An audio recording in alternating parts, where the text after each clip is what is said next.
Dios nos ha dado la oportunidad de estar por varias semanas meditando en una serie de estudios que han llevado por nombre o por título frases engañosas. Hemos estado pensando específicamente cómo a través de diferentes frases el enemigo ha tratado de involucrar no solamente las conciencias, los pensamientos del mundo en general, sino también a través de lo que significa la repetición de muchas de ellas. La propia iglesia del Señor ha estado cayendo en estos engaños que de pronto nos hacen pensar que hay algo que parece que está bien, pero cuando nos detenemos a mirarlo a la luz de la Escritura, nos damos cuenta, bueno, no es tan así, es evidente, incluso es notorio, hay algo que está indicando aquella frase que es totalmente contrario a aquello que Dios ha señalado. Estamos hoy día en la penúltima de esta serie de lecciones y claramente para mí ha sido un privilegio el poder estar aprendiendo sobre ellas, estar mirando cómo el Señor se ha encargado de enseñarme a mí a través de lo que ha sido el estudio específico allí, pero también es evidente que el Señor está preparando nuestros corazones para lo que será la siguiente lección o el siguiente libro que como iglesia juntos vamos a estar considerando a partir de un par de semanas más. Allá. Primero los Corintios, es el libro que se nos viene, por lo tanto, grandes desafíos el Señor nos permitirá disfrutar a través de aquello. Naturalmente, no solo agradecido al Señor por todo lo que ha significado el estudio hasta ahora de su palabra, sino también agradecido a ustedes, porque varios de ustedes han encargado de entregar frases, de mencionarme algunas que sería bueno considerar, y obviamente ha sido de buena ayuda para mí. Luego de estas 5 frases que ya hemos visto, es que el cristianismo es una relación o una religión, es correcto hacer juicios, debo seguir a mi corazón, debo escoger conforme a la paz que siento, o debo mejorar mi autoestima para vivir mejor. Hoy día tenemos el privilegio de poder estar pensando en una de ellas que no solamente va a aclarar nuestros pensamientos y nuestra convicción al respecto, sino también nos va a permitir meditar en la doctrina de nuestro Dios, profundizar en varios aspectos que son tremendamente esenciales y que claramente a través de esta frase podemos nosotros considerar en nuestro propio crecimiento hacia el Señor. La frase que vamos a tratar a partir de esta pregunta es la siguiente: ¿somos todos hijos de Dios? ¿Realmente todos somos hijos de Dios? Y hemos escuchado en muchas ocasiones aquello. Bueno, vamos hoy día a tratar de dilucidar aquello a la luz de la palabra de nuestro buen Dios. Permítame comenzar así.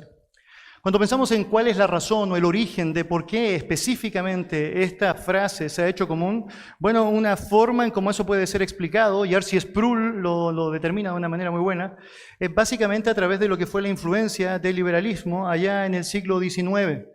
De manera muy particular, el liberalismo lo que trató de hacer, con un gran énfasis específico allá en Alemania, fue tratar de analizar, observar todo el grupo de religiones que existían y a través de aquello llegar a una conclusión común, que era lo que unía a todas las religiones, que era lo que hacía que hubiese un núcleo común entre una y otra.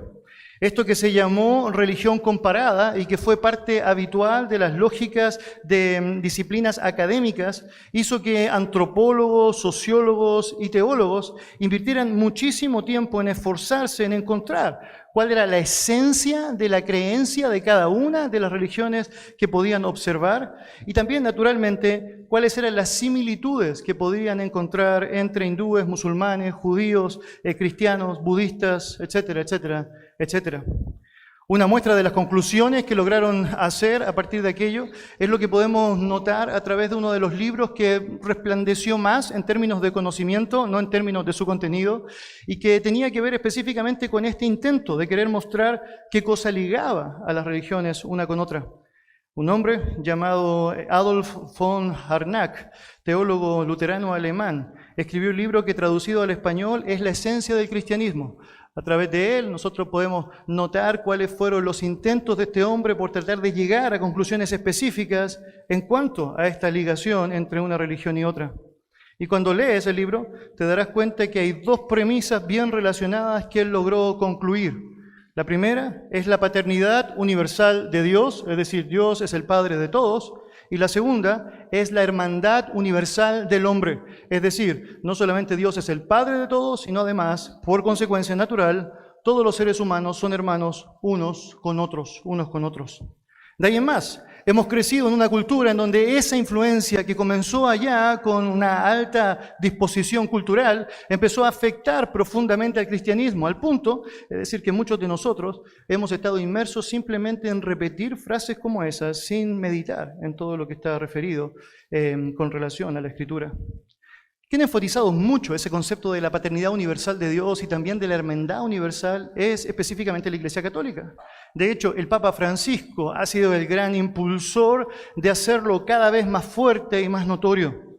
Llamó mi atención encontrar una serie de videos de una sección, un proyecto específico que el Papa Francisco lleva adelante, que se llama ya Los Videos del Papa o el Video del Papa, en donde él está coordinando con, por ejemplo, una budista llamada Richard Candro, un rabino llamado Daniel Goldman, un sacerdote católico llamado Guillermo Marcó y el dirigente islámico Omar Aboud, y juntos presentando a través de un video una lección sumamente importante que deseaban que fuese reconocida por el resto del mundo y tenía que ver con ese valor unitario de ser todos juntos hijos de Dios.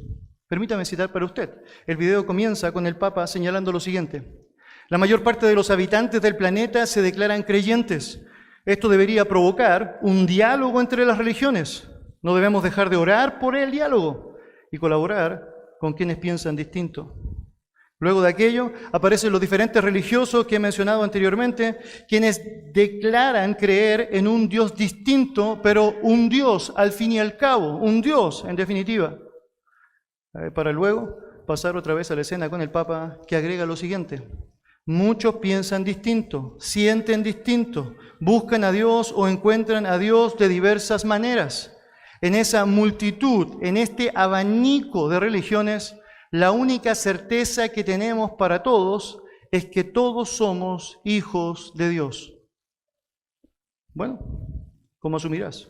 La reiteración de esa premisa es tan común que no es de extrañarse que incluso muchos cristianos, sin un análisis mayor, lo hayan asimilado y lo hayan visto como un tremendo y buen intento para unir a todas las religiones en aquello que realmente nos une, pero sin darse cuenta que si eso no está normado por la Escritura, es decir, si aún vamos más allá y es contrario a la Escritura, estamos cometiendo un pecado terrible y ofensivo ante los ojos de nuestro Dios. Ahora, ¿podemos asegurar con dogmatismo que todas las personas, todos los seres humanos son hijos de Dios? ¿Es aquella realidad la que se argumenta a lo largo de las Sagradas Escrituras? Y bueno, vamos a invertir durante esta mañana en nuestro tiempo específicamente para resolver aquella pregunta. Acompáñenme en oración. Dios, te damos muchas gracias por darnos la posibilidad de tener tiempos como estos, en donde somos instruidos, Señor, por usted. Le damos muchas gracias, Padre, porque usted se encarga de ayudarnos a poder derribar cualquier pensamiento que se levante en contra de la obediencia hacia usted. Y Señor, queremos nosotros partir con ese ejemplo bien marcado en nuestra vida, en donde queremos que todos, incluyendo nuestro léxico, sea el fiel reflejo de tu verdad, en donde queremos que nuestra comunicación esté expresando correctamente, Señor, lo que tú has dicho, y en donde, Señor, anhelamos de tu gracia para que podamos con claridad defender esa verdad, es decir, tratar de perseverar en aquella verdad, tratar de animar a otros a considerar la importancia de sostenerse en aquella verdad. Señor, gracias porque a través de tu palabra tú haces entender a los simples, tú alumbras nuestro entendimiento y nos permites llegar a respuestas necesarias que sabemos, Señor, no solamente nos edifican, sino que nos permiten, Señor, poder crecer. Gracias porque sabemos, tú preparas nuestros corazones, porque tú sabes quiénes somos, quiénes debemos escuchar esta palabra específica hoy día. Y en particular te pido, me ayudes a poder comunicar con fidelidad lo que tú deseas, Señor, manifestar a tu pueblo. Gracias por ser nuestro buen Dios. En el nombre de Jesús. Amén. Amén. Cuando vamos a la Biblia nos damos cuenta que cuando se trata del origen del hombre, no es la paternidad divina aquella que resalta. De hecho, cuando tú y yo miramos las Escrituras nos damos cuenta que todo el énfasis está básicamente manifestado en lo que significa la obra creativa de nuestro Dios. Cuando tú y yo miramos, por ejemplo, el libro de Génesis, capítulo 1, y vemos los versículos 26 y 27, notamos cómo esto señala lo siguiente. Entonces dijo Dios, hagamos al hombre a nuestra imagen conforme a nuestra semejanza, y señoree en los peces del mar, y en las aves de los cielos, y en las bestias de toda la tierra, y en todo animal que se arrastra sobre la tierra. Y creó Dios al hombre a su imagen. A imagen de Dios lo creó, varón y hembra los creó. Sabemos por las Escrituras que los seres humanos compartimos tremendos privilegios. Uno de esos privilegios, naturalmente, es ser criaturas de Dios. Y cantamos específicamente eso, ¿no? Oh criaturas del Señor. Vemos naturalmente que el mandato divino de parte de nuestro Señor Jesucristo es ir y predicar el Evangelio a toda criatura. Esta característica que liga a todos los seres humanos en términos de lo que es su creación, habla tremendamente bien del carácter formador, creador y sustentador de nuestro buen Dios. Otra característica o privilegio descrito a través del relato tiene que ver con esta característica del ser humano de poder portar la imagen y la semejanza de nuestro buen Dios. Es cierto que esta ha sido afectada producto del pecado, pero tal como enseña Santiago capítulo 3, sigue siendo parte del hombre. Esto es lo que da dignidad a la realidad de los seres humanos y en particular es uno de los grandes argumentos que utilizamos cuando hablamos del peligro de caer en el engaño del aborto como algo que debe ser asumido, no dándole la dignidad que aún ese bebé que porta la imagen de nuestro Dios tiene en el vientre materno. Ahora bien, cuando tú notas todo eso y haces una gran forma de análisis a lo largo del Antiguo Testamento, te das cuenta que no hay un énfasis marcado en lo que significa la paternidad de nuestro Dios, sino más bien todos los énfasis tienen el foco de lo que significa el hecho de ser el creador, de ser el soberano, de ser quien tiene la capacidad para poder llevar adelante todo aquello que ha determinado en su propio ser. Cuando vas al origen, notas que es evidente que el hombre, teniendo que responder correctamente a Dios, obedecer a lo que Él ha establecido, resuelve escuchar la voz de Satanás y dejarse llevar específicamente por aquella tentación tremenda de probar de aquel fruto que estaba prohibido ante los ojos de Dios.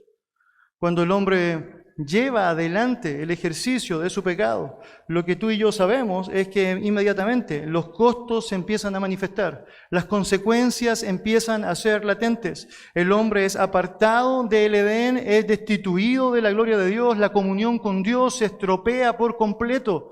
Y por lo tanto, obviamente ahora, de ahí en más, el hombre empieza a enfrentar los costos, las consecuencias, los efectos de lo que significa aquel pecado. La descripción bíblica que tenemos allá con mucha claridad, lejos de considerar al hombre como un hijo de Dios, al mirar todo lo que significa la realidad de su pecado, básicamente enfoca al hombre bajo terminologías como esta, hijos de desobediencia, porque básicamente están llevando adelante una vida en contra de lo establecido por Dios. Hijos de ira, porque básicamente están llevando adelante lo que significa la acumulación de la ira de Dios por el pecado cometido en contra de su nombre. Naturalmente, seguidor del príncipe de la potestad del aire, una clara alusión a la realidad de Satanás y cómo éste ha tomado preeminencia en el hombre naturalmente desde el origen y tristemente ha avanzado allá. La manifestación más palpable de lo que significa para el hombre esa lejanía con Dios, esa separación con Dios, esa distancia para con Dios, tiene que ver específicamente con la manifestación de aborrecimiento al nombre de Cristo. Este intento permanente de negar su señorío, de negar su autoridad, de ir en contra de lo que ha sido establecido por Él, obviamente como el gran Rey de Reyes y Señor de Señores.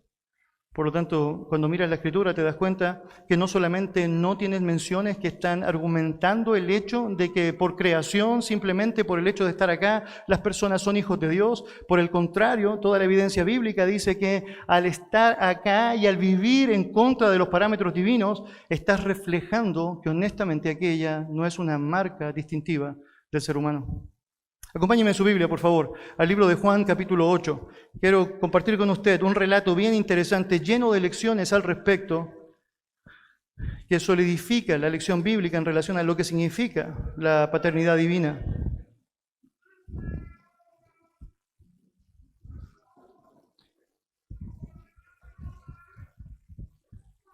Juan, capítulo 8. Versículo 37 en adelante. Lo que tenemos acá es a nuestro Señor Jesucristo dirigiéndose a una audiencia judía que está atendiendo a ciertas cosas que Él está diciendo. Naturalmente en el proceso hay intentos de tentación al Señor, obviamente intentos que son imposibles de llevar a cabo de manera completa y obviamente también la oportunidad de escuchar la verdad divina, pura, santa de su propia boca. Ahora mira lo que dice allá, verso 37 en adelante.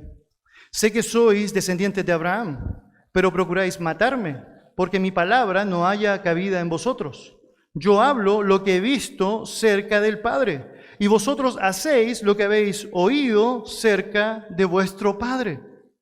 Es evidente que Jesucristo está reconociendo que los judíos son descendientes físicos de Abraham.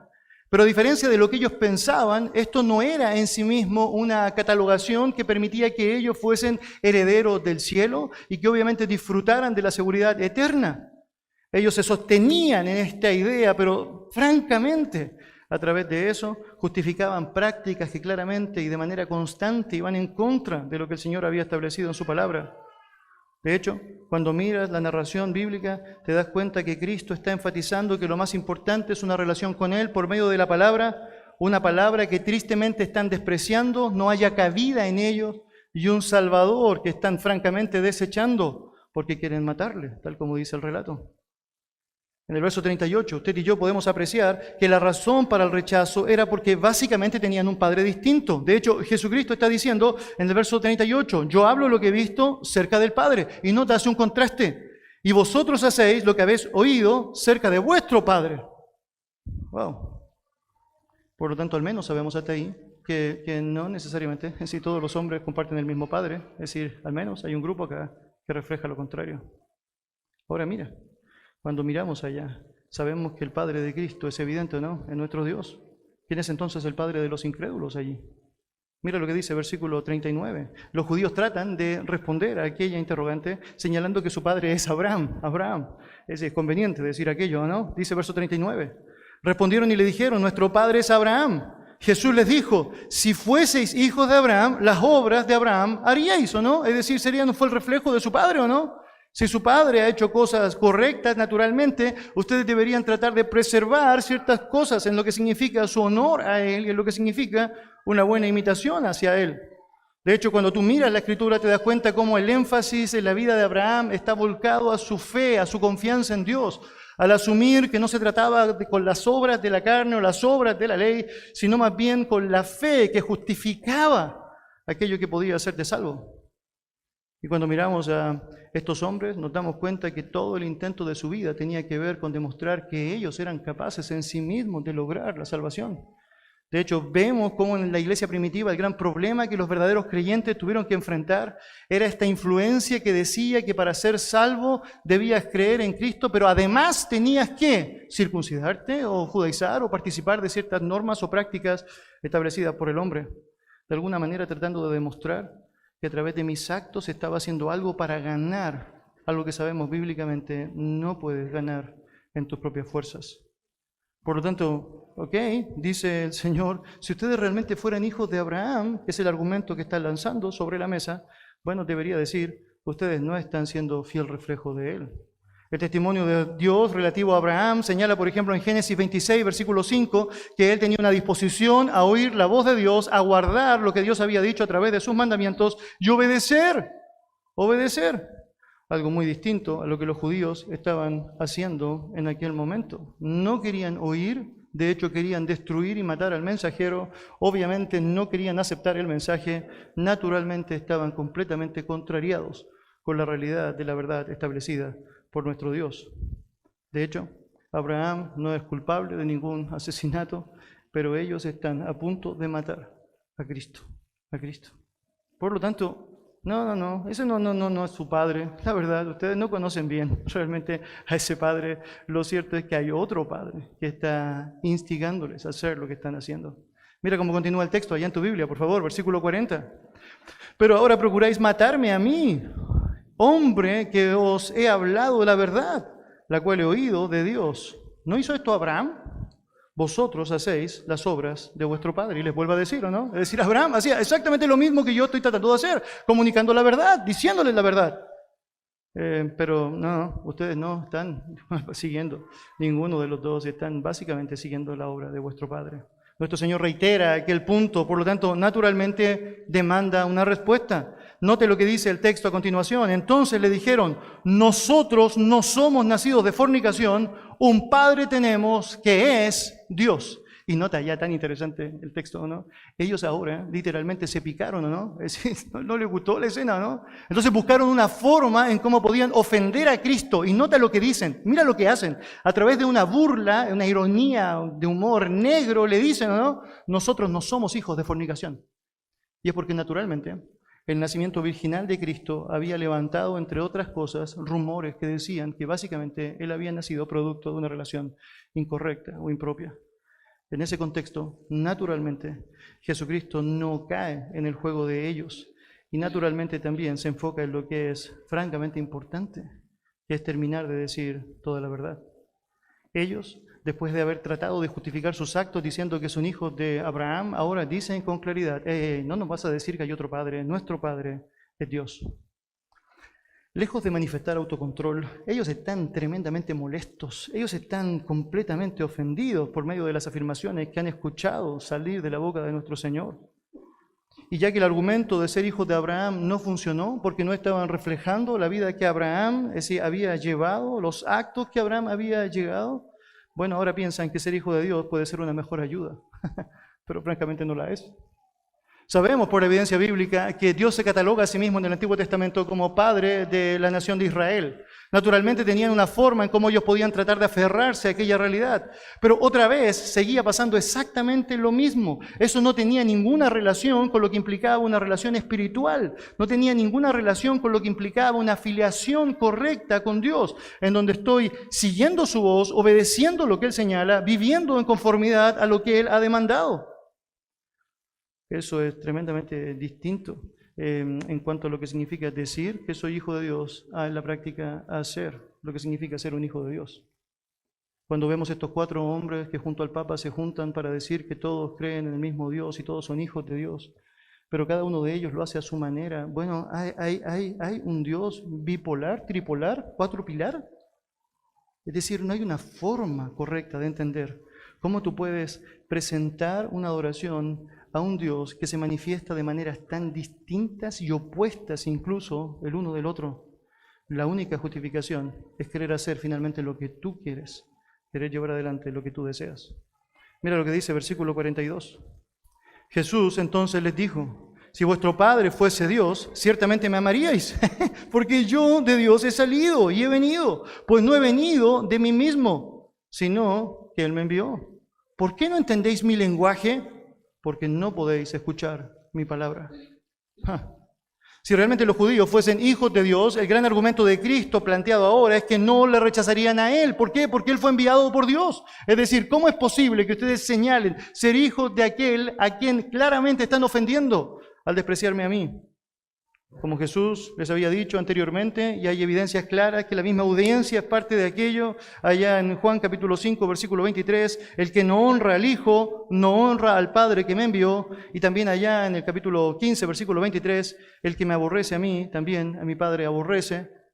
Era evidente que no había una consistencia, una consecuencia en cuanto a lo que ellos profesaban ser y lo que realmente ellos estaban siendo. Algo que claramente no estaban dispuestos a cumplir de la manera que Dios había demandado. Luego el Señor hace una pregunta retórica, ¿no? Y les dice, ¿por qué no entendéis mi lenguaje? Así, ¿cómo no captan lo que estoy diciendo? Estoy hablando palabras de Dios, provienen de Él. Y la respuesta es obvia, ¿no? La palabra del Señor enseña. Segunda a los Corintios, capítulo 4, versículo 4, es el Dios de este siglo, Satanás, el príncipe de la potestad del aire, el diablo, ha cegado el entendimiento de los incrédulos para que no le resplandezca la luz del Evangelio. Ustedes no pueden entender, porque francamente ustedes no son hijos de Dios. De hecho, dirá a continuación, ustedes son hijos del diablo. Mira lo que dice versículo 44. Vosotros sois de vuestro padre el diablo, y los deseos de vuestro padre queréis hacer. Él ha sido homicida desde el principio, y no ha permanecido en la verdad, porque no hay verdad en él. Cuando habla mentira, de suyo habla, porque es mentiroso y padre de mentira. Y a mí, porque digo la verdad, no me creéis. ¿Quién de vosotros me redarguye de pecado? Pues si digo la verdad, ¿por qué vosotros no me creéis? El que es de Dios, las palabras de Dios oye. Por esto no las oís vosotros, porque no sois de Dios. Jesús declara en el relato que la misma forma en que los hijos físicos se parecen a sus padres terrenales, se aplica en particular cuando se trata de tu realidad tanto con Dios como con el diablo. Destaca dos características interesantes de Satanás que le hacen muy notorios a lo largo de la historia. Por un lado, es homicida desde el principio, ese es su intento, matar. Y por otro lado, no habla verdad, es padre de mentira. Y lo que tienes acá, naturalmente, es el reflejo evidente de personas que querían matar a Jesucristo, de hecho terminaron por matarlo. Y claramente personas que están dejándose llevar por la mentira, obviamente no están dispuestos a acatar o obedecer la verdad. De hecho, si somos francos, deberíamos decir que esta es la realidad que convoca a todos los seres humanos desde su propio origen. Este deseo de querer escuchar no la voz de Dios, sino la voz de lo que ellos pueden argumentar como su propio corazón, es decir, su propia conciencia, su propia paz interior, sus propios anhelos personales, pero que no hace otra cosa que reflejar ese deseo constante y permanente de ir en contra de la revelación específica de parte de nuestro Dios. Y en ese contexto, lo que tienes como resultado es básicamente reflejar a quien está estimulando tu vida, a quien está motivando tu propia vida. Desde el pecado del hombre, desde el momento en el cual el hombre decide seguir la instrucción de Satanás, finalmente lo que tenemos allá es como consecuencia natural del pecado, personas que están viviendo bajo esa realidad, la realidad de ser hijos del diablo. Y cuando tú escuchas entonces personas que argumentan el hecho de que son hijos de Dios, porque todos son hijos de Dios, es una de las grandes aberraciones que podrían decir no solo por su ofensa a Dios, sino más bien porque eso está cerrando la posibilidad de que logren discernir que tienen un tremendo problema. Y ese problema es su distancia con la verdad de Dios, su distancia del único Dios vivo y verdadero. Por lo tanto, independiente de lo que el hombre diga, la creencia de que todos los seres humanos son hijos de Dios no solamente es contraria a la enseñanza bíblica, sino que es completamente demostrable por medio de la evidencia notoria. Es decir, simplemente basta con mirarnos un poco en el espejo y darnos cuenta que las obras de Dios, los frutos de Dios, las acciones de Dios, los deseos de Dios, francamente no son aquellos que brotan espontáneamente de nuestro corazón. Ahora bien, dicho todo eso, te sorprende cuando sigues avanzando en la Biblia y llegas al Nuevo Testamento notar que hay una persona que está permanentemente hablando de Dios como su Padre, que está resaltando constantemente el hecho de una afiliación directa con Dios. En este caso particular, sabemos, es nuestro Señor Jesucristo. A lo largo del relato nuevo testamentario notarás cómo Él, vez tras vez, está diciéndole a Dios, Padre, y está mostrando una relación íntima con Él, que obviamente nos estimula, nos conmueve, obviamente nos marca. Si vemos la palabra del Señor, por ejemplo, allá en capítulo 10 del libro de Juan, notarás lo que el propio Señor Jesucristo señala. Él dice, mis ovejas oyen mi voz, y yo las conozco y me siguen. Y yo les doy vida eterna y no perecerán jamás, ni nadie las arrebatará de mi mano. Mi Padre, que me las dio, es mayor que todos y nadie las puede arrebatar de la mano de mi Padre. Yo y el Padre uno somos. Entonces los judíos volvieron a tomar piedras para apedrearle. Jesús le respondió, muchas buenas obras os he mostrado de mi Padre. ¿Por cuál de ellas me apedreáis? Le respondieron los judíos diciendo, por buena obra no te apedreamos, sino por la blasfemia, porque tú siendo hombre te haces Dios, La afirmación relacional descrita por nuestro Señor Jesucristo, hablando de su Padre y mostrando la unidad que tenía y disfrutaba con Él, hizo que los fariseos de la época no encontraran nada mejor que lapidarle. Obviamente el concepto de blasfemia era algo que utilizaban los judíos para llevar adelante la lapidación. Entonces ellos están pensando, este es el momento para hacerlo. Y Jesucristo no está dispuesto a transar la verdad, no está dispuesto a negar lo que es innegable. Él no tiene complicaciones para decir lo que debe ser dicho y por lo tanto sigue y sigue hablando de su Padre y sigue orando a su Padre y sigue manifestando esta relación que no claudica en llevar adelante. De hecho, te llamará profundamente la atención el hecho de que todas las oraciones que Cristo lleva a través del relato de los evangelios mencionan, a excepción de una, el término Padre. Y esa única que no menciona el término Padre es aquella que declara en la cruz del Calvario, cuando la ira de Dios viene sobre Él, y Él en vez de decir Padre, dice, Dios mío, ¿por qué me has desamparado? Y tiene profundo sentido. Todo lo que ves de nuestro Señor es manifestar lo que significa una relación correcta, propicia, preciosa con su Padre, de profunda comunión, de profunda obediencia, de profunda disposición en lo que significa el desarrollo de esta.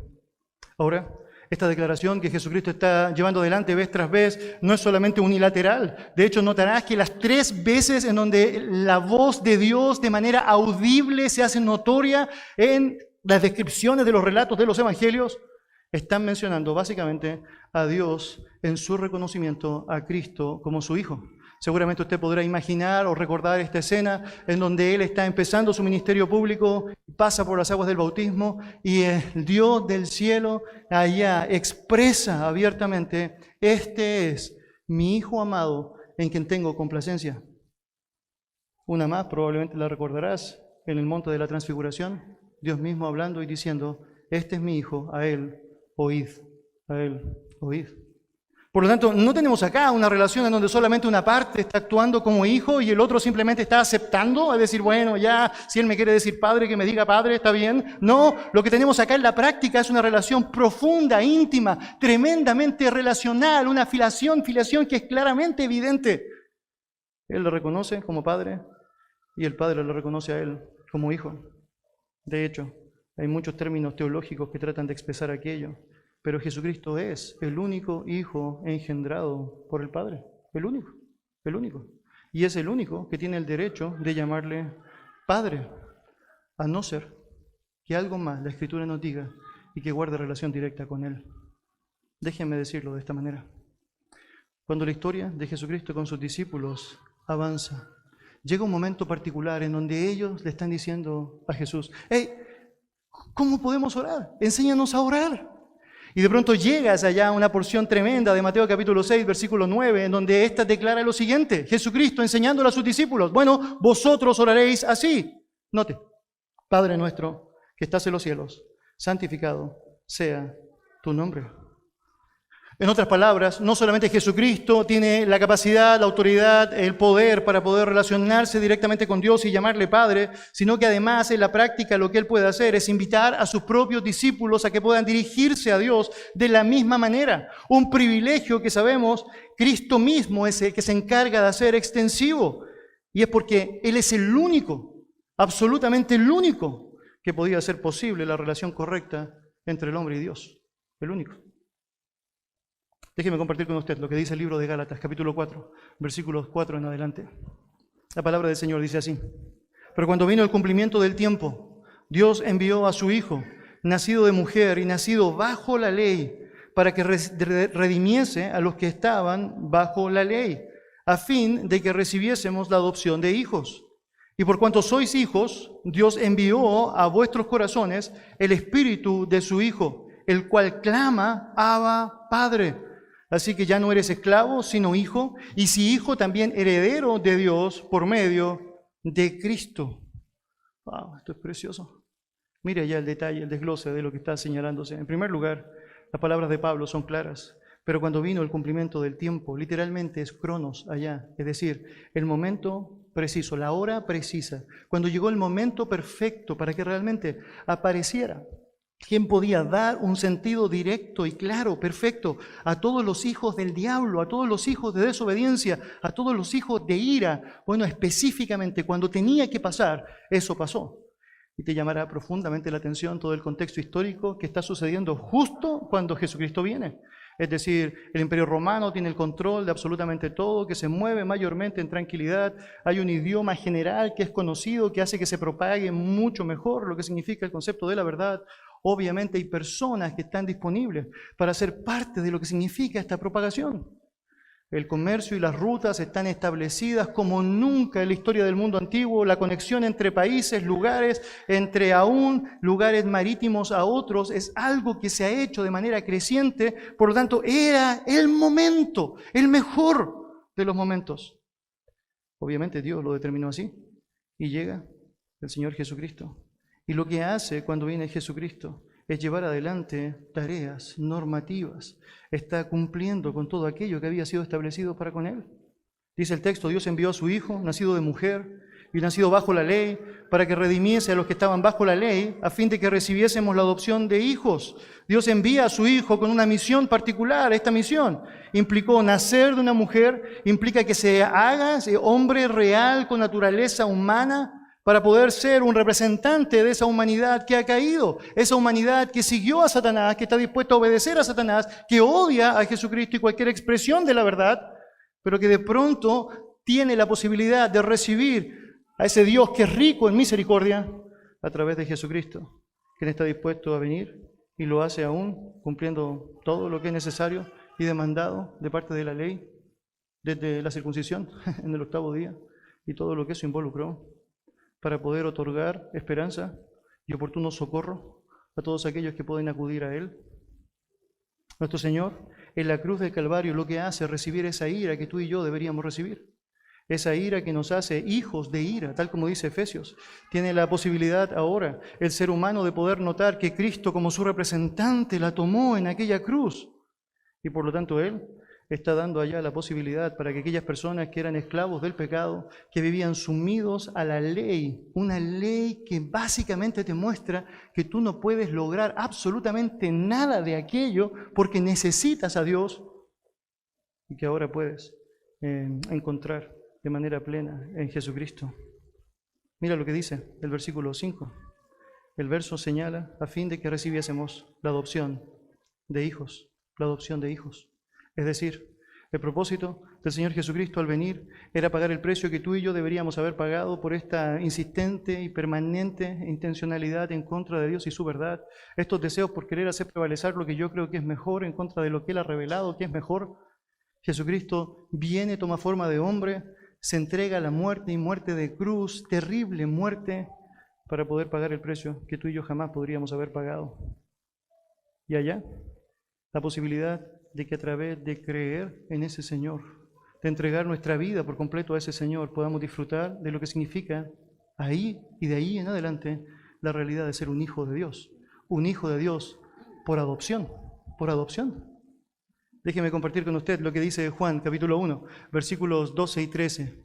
Dice el texto lo siguiente: mas a todos los que le recibieron, a los que creen en su nombre, les dio potestad de ser hechos hijos de Dios, los cuales no son engendrados de sangre, ni de voluntad de carne, ni de voluntad de varón, sino de Dios. Y Juan lo deja tremendamente claro, ¿o no? En el primer capítulo de su Evangelio, él está diciendo allá, en primer lugar, mire, a todos los que recibieron, a los que creen en su nombre, les dio derecho, potestad, autoridad. Esa es una palabra muy interesante que solamente se ocupa otra vez cuando se habla sobre Cristo, diciendo que ese hombre hablaba como quien tiene autoridad. Es una palabra poderosa, y dice que todos los que le creen, los que reciben, los que están disponibles para vivir una realidad correcta con Él, tienen la posibilidad de ser o llegar a ser, como es la palabra directa allá, hechos hijos de Dios. Eso nos dice muchas cosas, ¿o no? Llegar a ser o ser un hijo de Dios significa que antes no lo eras, ¿o no? Es que nadie nace como un hijo de Dios, es que nadie llegó a este mundo bajo esa particular definición. Todos llegamos, básicamente, como hijos del diablo. Y de pronto, ahora, la gracia se manifiesta, una gracia que es tan grande como el pecado que nosotros llevamos adelante en contra de Dios, y nos permite el poder acudir a Él, y nos permite el poder volcarnos a Él. Aquellos que humildemente reconocen a Cristo, se arrepienten de sus pecados, y reconocen su necesidad de hacer a Cristo el Señor de sus vidas, dice la palabra del Señor, tienen el derecho ahora, la autoridad de poder ser hijos de Dios. Es bien interesante porque Juan no pierde el tiempo, él trata de inmediato de tratar de aclarar algunas cosas que podrían surgir inmediatamente en el corazón del hombre, estas ideas que vienen allá y que de vez en cuando incluso nos molestan, tratando de hacernos tomar parte de algo que no nos corresponde. Entonces él señala en el versículo 13, bueno, lo siguiente: los cuales no son engendrados de sangre, ni de voluntad de carne, ni de voluntad de varón, sino de Dios. La razón por la cual las personas son hijos de Dios no es porque son engendrados de sangre, primera cosa. Es decir, no es porque su familia era cristiana, porque su abuelito era cristiano, porque su mamá era cristiana, porque está en un país cristiano. No eres automáticamente hereditario o receptor de lo que significa la condición de ser un hijo de Dios. Juan dice, tampoco es por voluntad de carne, es decir, no es por méritos propios, ni por las buenas obras, ni por los rituales que usted pudiese hacer, ni aún por todos aquellos intentos desesperados de querer mostrar que usted es mejor o más santo que el resto, lo que haría que usted pudiese ganarse el derecho de ser un hijo de Dios. Ni tampoco es por voluntad de varón, ni siquiera es porque alguien le dijo en algún momento, usted es cristiano, Shazam.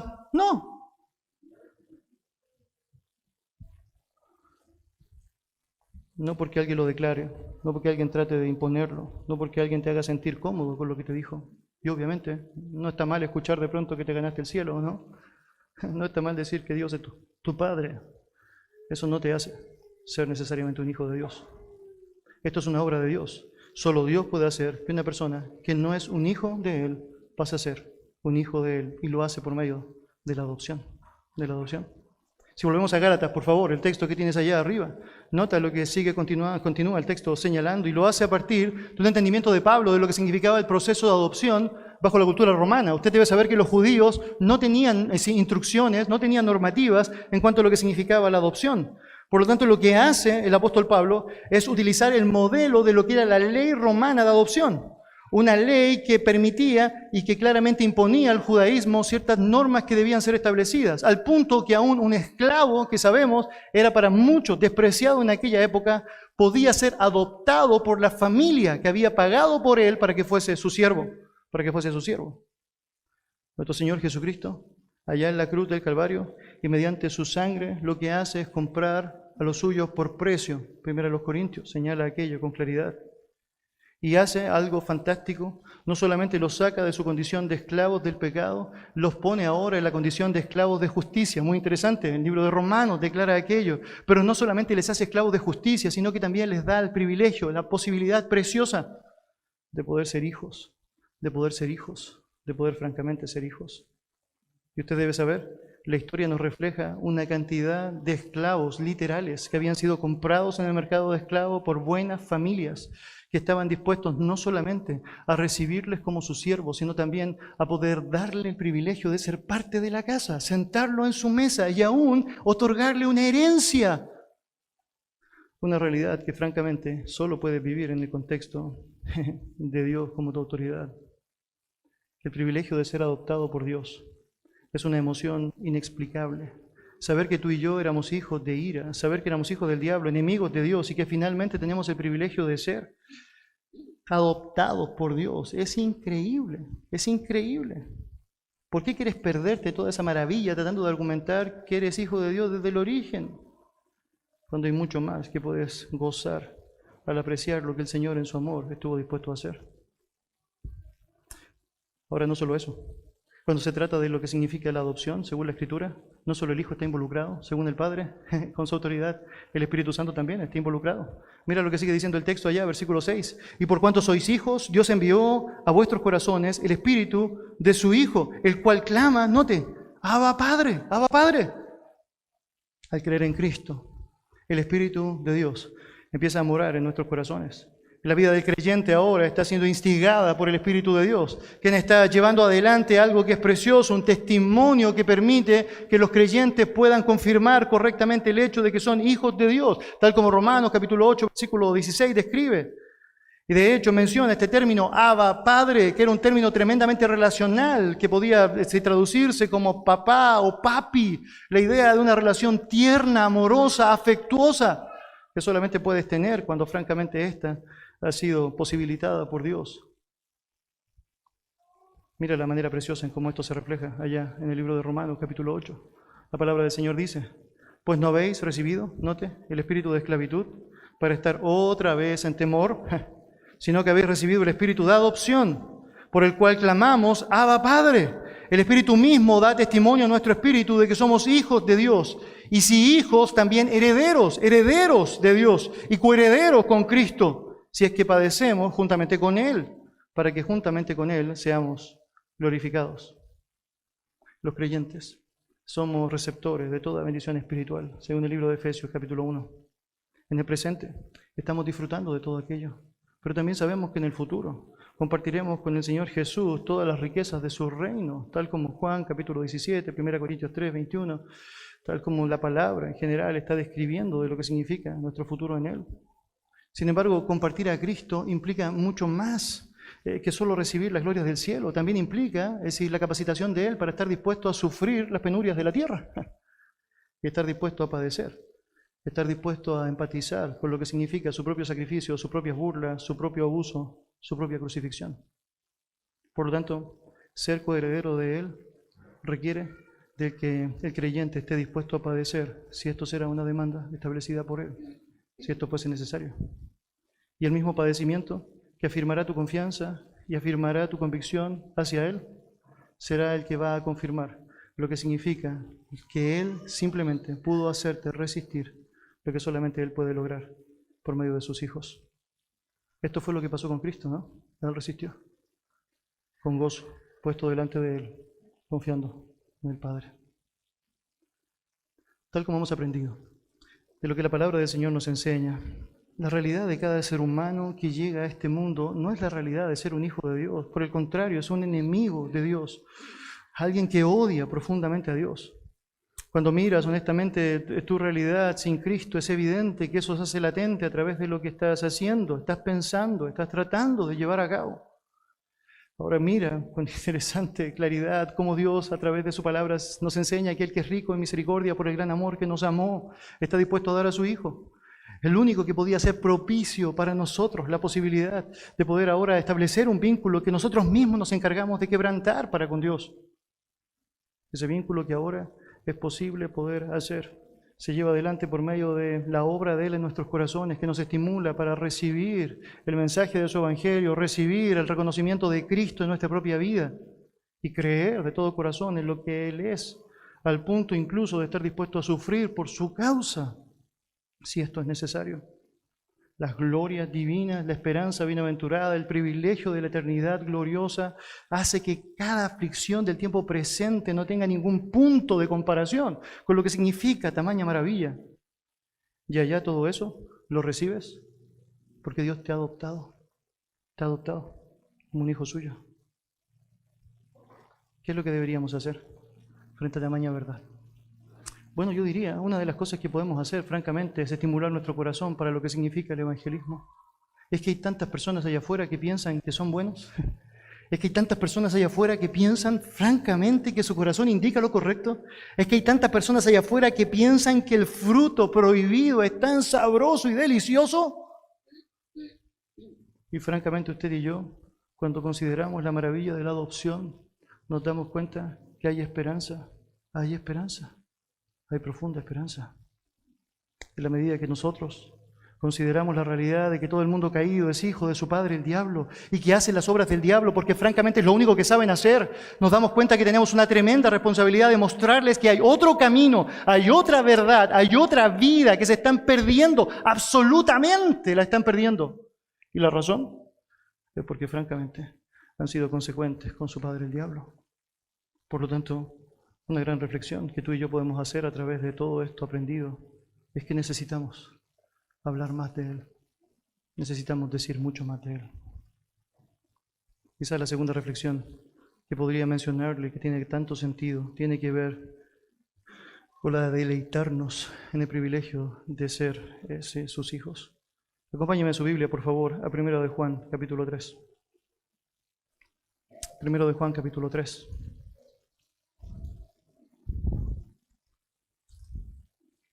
Todo esto es insorprendente. Si usted nota, he estado utilizando textos escritos por Juan, ¿no?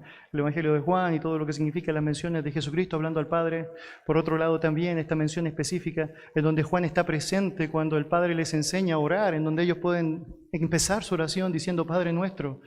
Hemos visto cómo en Juan capítulo 1, versículo 12, él mismo ha señalado que todos los que le recibieron, los que creen en su nombre, pueden llegar a ser hijos de Dios. Y también saber que no hay ningún mérito humano en aquellos, sino más bien la obra de Dios en la vida de aquellos que Él se encarga de salvar. Ahora nota cómo Juan, al estar terminando su ministerio público, al estar muy cerca de lo que será su muerte, está señalando allá en el capítulo 3 de 1 de Juan, versículos 1 y versículo 2. Mira lo que dice. Mirad cuál amor nos ha dado el Padre para que seamos llamados hijos de Dios. Por esto el mundo no nos conoce, porque no le conoció a Él. Amados, ahora somos hijos de Dios. Y nota la manera en cómo Él lo está expresando de una forma tan preciosa. Él está tremendamente consternado, emocionado. Es que miren, por favor, tremendo tamaño amor. Es que no hay forma de describirlo. Es que cuando tratas de meditar, como el libro de Efesios menciona con Pablo, su anchura, su profundidad, su longitud, te das cuenta, es tremendo, tremendo. Y Él está ahí, y lo miras allá, y te das cuenta que la expresión preciosa de ese amor se ve reflejado a través del hecho de permitirnos ser hijos de Dios. Hijos de Dios. Y no te lo repite en el verso 2, amados. Somos hijos de Dios. Ahora somos hijos de Dios. Ahora somos hijos de Dios. La doctrina de la adopción debe llenarnos de gozo, de deleite. Debe hacernos pensar en el precioso amor de Dios que estuvo dispuesto a adoptarnos. Un precioso amor que sabemos vamos a disfrutar de la eternidad, pero que desde ya podemos llevar a la práctica a través de una relación en donde Él es nuestro mayor, es decir, motivo de existencia y en donde aún podemos llamarle papi y con profunda ternura relacionarnos con Él, con profunda reverencia, profunda ternura relacionarnos con Él. Vamos a orar. Señor y Dios, te damos muchas gracias por tu palabra. Gracias, Señor, por tu verdad, Señor. Tu palabra, Señor, es viva y eficaz y sabe decir lo que tiene que decir. Y, Señor, te damos muchas gracias por eso. Señor, probablemente algunos de nosotros hemos estado sumidos en conceptos tan equivocados a la luz de lo que tú enseñas en tu verdad. Pero no es nuestra familia, no es nuestra herencia, no es nuestra influencia, no es nuestra propia determinación, ni siquiera es lo que otros me dijeron. Es cómo consistentemente vivo a ese Dios que me salvó, lo que realmente refleja, lo que realmente soy. Es cómo realmente me he sometido al señorío de Cristo en la vida y estoy disponible para vivir en obediencia a lo que Él ha trazado. Por cierto, seguiremos luchando con los vestigios de esta carne pecaminosa, pero mientras luchamos, estamos avanzando y estamos llevando adelante tantas tareas, tantos desafíos que sabemos has establecido en tu palabra. Y mientras estamos batallando en lo que eso significa, una de las grandes maravillas que nos permiten sostenernos y seguir luchando mientras avanzamos es esta: el apreciar cuán amor ha sido derramado por ti para permitirnos llegar a ser tus hijos, Señor, tus hijos. Señor, te damos tremendas gracias por darnos la oportunidad de ser aclarados, de permitirnos, Señor, el poder dimensionar a través de lo que tu palabra enseña cuán comprometidos debemos estar con la causa de tu evangelio. Y, Señor, también el considerar cuán necesario es el hecho de notar que si estamos donde estamos no es por otra cosa que tu pura gracia, Señor, tu pura misericordia. Señor y Padre amado, yo quisiera pedirte que si hay alguien acá que por primera vez está discerniendo por la obra de tu palabra, Señor, que realmente no ha sido tu hijo, Señor, ten misericordia y permítele, Señor, entregarse a ti como debe entregarse. Y, Señor, aquellos que ya tuvimos el privilegio de reconocer aquella verdad, ayúdanos, Señor, a ser fieles testigos de aquello día a día, vez tras vez. En el nombre de Jesús. Amén.